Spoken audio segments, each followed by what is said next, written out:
নমস্কার, আমি সত্যশ্রী পাত্র চক্রবর্তী। ইউটিউব চ্যানেলে আমার গানের ক্লাসের নাম সত্যশ্রী মিউজিক একাডেমি। আজকের আমার পর্বটি 5 নম্বর। আমি কিছু কথা আপনাদের সঙ্গে বলতে চাই।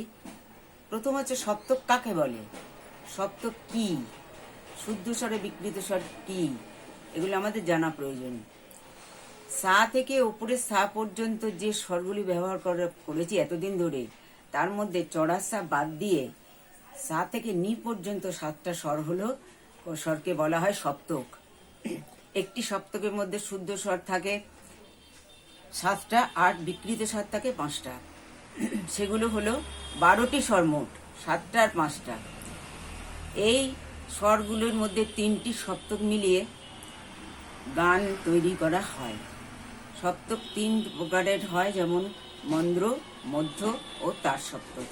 মন্দ্র সপ্তক হলো নিচের দিকটাকে বলা হয় মন্দ্র সপ্তক, মাঝখানটাকে বলা হয় মধ্য সপ্তক, আর ওপরের দিকটাকে বলা হয় তার সপ্তক। নি থেকে আরো বাঁদিকে স্বরগুলি মন্দ্র সপ্তকের স্বর। আর মন্দ্র সপ্তকের স্বরগুলি লিখে বোঝাতে গেলে কোনো মাথায় কোনো চিহ্ন নাই, কিন্তু নিচে একটা বিন্দু দেওয়া হয়। এতদিন যে আমরা সা থেকে নি পর্যন্ত স্বরগুলি ব্যবহার করেছি, তার মধ্যে শুদ্ধ স্বর, মধ্য সপ্তক, এই স্বরগুলি লিখতে কোনো চিহ্ন লাগে না। এরপর সা থেকে ডান দিকে সা পর্যন্ত সবগুলো নিয়ে সপ্তক। এই স্বরগুলি লিখে বোঝাতে গেলে স্বরটি লিখে তার মাথায় একটা বিন্দু দিতে হয়। স্বর দু রকমের, শুদ্ধ স্বর আর বিকৃত স্বর। শুদ্ধ স্বর ও বিকৃত স্বর সম্বন্ধে বলি। যে স্বরগুলো ব্যবহার করেছি সেগুলো হলো শুদ্ধ স্বর, আর যেগুলো ব্যবহার হয়নি সেগুলো হলো বিকৃত স্বর। বিকৃত স্বর 5টি, তার মধ্যে আবার রে, গা, ধা, নি 4টে হলো কমল, আর কড়ি মা হলো তীব্র মা বা কড়ি মা।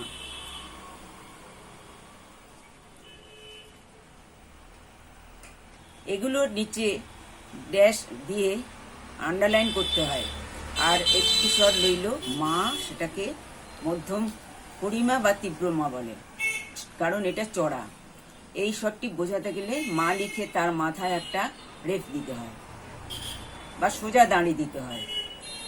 সপ্তক 3টিকে আবার বলা হয় গ্রাম, যেমন উদারাগ্রাম। মন্দ্র সপ্তক হচ্ছে উদারাগ্রাম, মধ্য সপ্তক হচ্ছে মুদারাগ্রাম, আর তার সপ্তক হচ্ছে তারাগ্রাম। নমস্কার, আজকের মতন এই পর্ব আমার শেষ হলো।